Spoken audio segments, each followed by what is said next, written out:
नमस्कार साथियों, मेरा नाम सोनम पाठक है और आप सबका चहल एकेडमी के इस प्लेटफॉर्म पर मैं स्वागत करती हूं। दोस्तों, उम्मीद करती हूं आपकी तैयारी बहुत अच्छी चल रही होगी। आपकी ही इसी तैयारी को और मजबूत करने के लिए चहल एकेडमी यहां पर आपके लिए फ्री मेंस क्रैश कोर्स लेकर आया हुआ है, जहां आपको हर दिन आपके सब्जेक्ट के जो विशेषज्ञ हैं उनके द्वारा आपको इम्पॉर्टेंट थीम्स टॉपिक कराए जा रहे हैं, जिसमें आज जो हम बात करेंगे वो बात करेंगे हम चार्टर एक्ट की। बीपीएससी के अगर हम पुराने प्रश्न पत्रों को देखें तो वहाँ शायद ये टॉपिक इतने रिलेवेंट नहीं हो पाते थे, परंतु जब यहाँ पर बीपीएससी के अब यहाँ पर प्रश्नों में यहाँ पर उसकी प्रकृति में जब बदलाव किया गया है, खासकर विशेषकर जब हम 8 अंक के प्रश्नों को देखते हैं तो वहाँ पर चार्टर एक्ट से भी प्रश्न पूछे जा रहे हैं। ऐसे में आपके लिए चार्टर एक्ट जो आप 8 नंबर के क्वेश्चनों में कर पाए इम्पॉर्टेंट हो जाता है। तो उसी के संदर्भ में आज हम बात करेंगे 1793 से लेकर 1853 तक, 1793 से लेकर 1853 तक कौन कौन से चार्टर एक्ट आए, उनकी क्या मुख्य विशेषता रही और वो हमारे लिए कैसे हम वहाँ उनके बारे में लिखकर एग्जाम में मैक्सिमम स्कोर कर सकते हैं। तो चलिए शुरुआत करते हैं 1793 के चार्टर एक्ट की।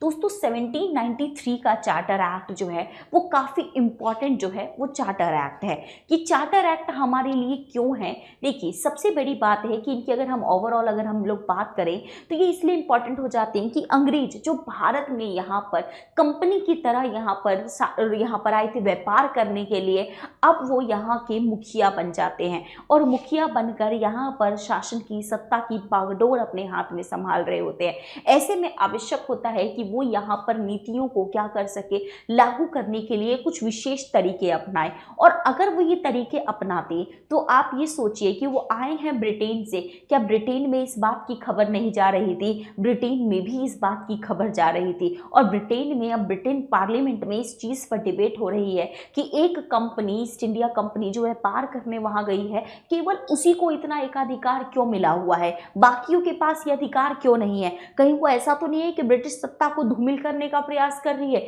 इसी संदर्भ में कंपनी पर दबाव डाला जाता है ताकि वो बेहतर तरीके से शासन कर पाए। और इसी के संदर्भ में हम पहला एक्ट देखते हैं 1793 का एक्ट, जिसे हम यहाँ पर 1793 के चार्टर एक्ट के नाम से जानते हैं। इसमें क्या होता है कि कंपनी को कहा जाता है आप व्यापार कर रहे हो, ठीक है, आप अपने इस व्यापार को 20 साल और आगे आप जो है सो बढ़ाओ, आपके इस काम को किया जा सकता है, आप करो, लेकिन यहाँ पर आपका जो भी काम होगा उसमें यहाँ पर क्या होगा, एक गवर्नर जनरल जो होगा उसके पास कुछ विशेषाधिकार होंगे ताकि वह चीज़ों को सही से कर सके। तो पहली चीज़ इसमें यह की जाती है कि कंपनी के जो राजनीतिक और जो वाणिज्यिक जो अधिकार होते हैं, कंपनी के जो राजनीतिक और जो वाणिज्यिक हमारे अधिकार हैं, उन अधिकारों में यहाँ पर वृद्धि देखने को मिलती है। इसके साथ ही जो गवर्नर जनरल होते हैं, इनके अधिकारों को भी यहाँ पर जो है वो बढ़ाया जाता है। क्या होता है कि इस टाइम पर 3 मेजर जो है प्रेसिडेंसियां होती हैं, आपका जो है बंगाल, बम्बई और मद्रास, ठीक है, जिसमें जो यहाँ पर क्या है कि जो बंगाल के जो है इनको यहाँ पर जो है थोड़ा ज़्यादा विशेषाधिकार दिया जाता है कि वो चाहे वहाँ हो या ना हो, वो यहाँ पर क्या कर सकते हैं, निर्देश जो है दे सकते हैं। इसके अलावा यहाँ पर कानूनों को क्या किया जाता है, प्रिंट किया जाता है भारतीय भाषा में, ताकि भारतीयों में भी यहाँ पर जो लोग हैं वो इन कानूनों से जो है वो परिचित हो सके। यहाँ पर जो है सो कंपनी के निजी व्यापार पर नियंत्रण किया जाता है, इनकी वित्तीय गतिविधियों के बारे में जवाबदेही सुनिश्चित की जाती है। और ये जवाबदेही हम सुनिश्चित नहीं कर रहे, ये जवाबदेही सुनिश्चित कर रही है ब्रिटिश सरकार इस ब्रिटिश ईस्ट इंडिया कंपनी पर। तो ये सारी गतिविधियां यहाँ पर जो है वो चल रही होती हैं। इसके बाद आता है हमारा 1813 का चार्टर एक्ट।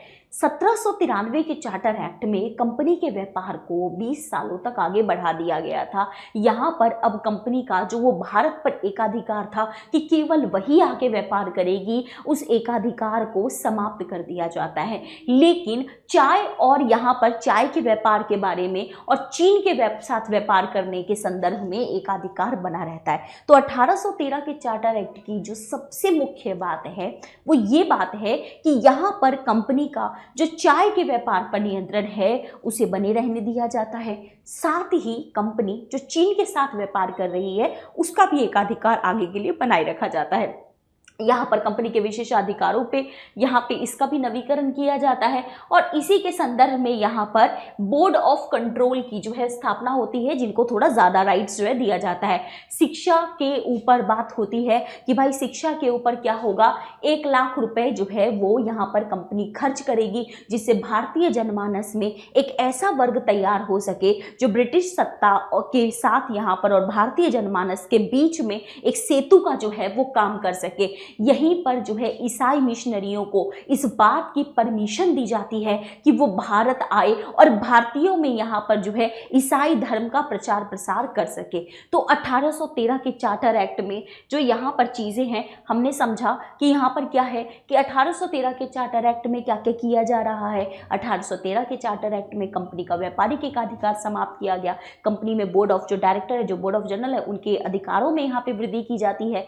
कंपनी को यहाँ पर जो है सो शिक्षा के संदर्भ में अब इन्वेस्टमेंट की बात होती है और 1 लाख रुपए तक खर्च करने का प्रावधान होता है। ईसाई मिशनरियों का जो है वो भारत में आगमन होता है और उसी के साथ क्या होता है, फिर 10 साल में रिन्यू होता है। यहाँ लगातार हर 10 साल में कानून की समीक्षा जो है वो की जा रही होती है। और इसी के संदर्भ में अब अगर हम देखेंगे तो आना तो 1823 में था, पर नहीं, अब 1833 में एक नया चार्टर एक्ट आएगा। और इस चार्टर एक्ट में ये होगा कि जो बंगाल का गवर्नर जनरल होंगे लॉर्ड विलियम बेंटिंग, ठीक है, उनको अब यहाँ पर क्या होगा, अब ये ओवरऑल गवर्नर जनरल के रूप में नियुक्त होंगे और पूरी प्रशासनिक और जो वित्तीय अधिकार है वो एक गवर्नर जनरल के हाथों में नियुक्त होगा। यहाँ पर बॉम्बे और जो मद्रास के गवर्नर्स होंगे इनकी भी शक्तियाँ छीन ली जाएंगी और ये यहाँ पर बंगाल के गवर्नर जनरल के हाथों में सौंप दी जाएंगी। और कंपनी का जो चाय के व्यापार पर जो एकाधिकार था, जो कंपनी का चीन के साथ व्यापार पर एकाधिकार था, उसको भी समाप्त कर लिया जाएगा।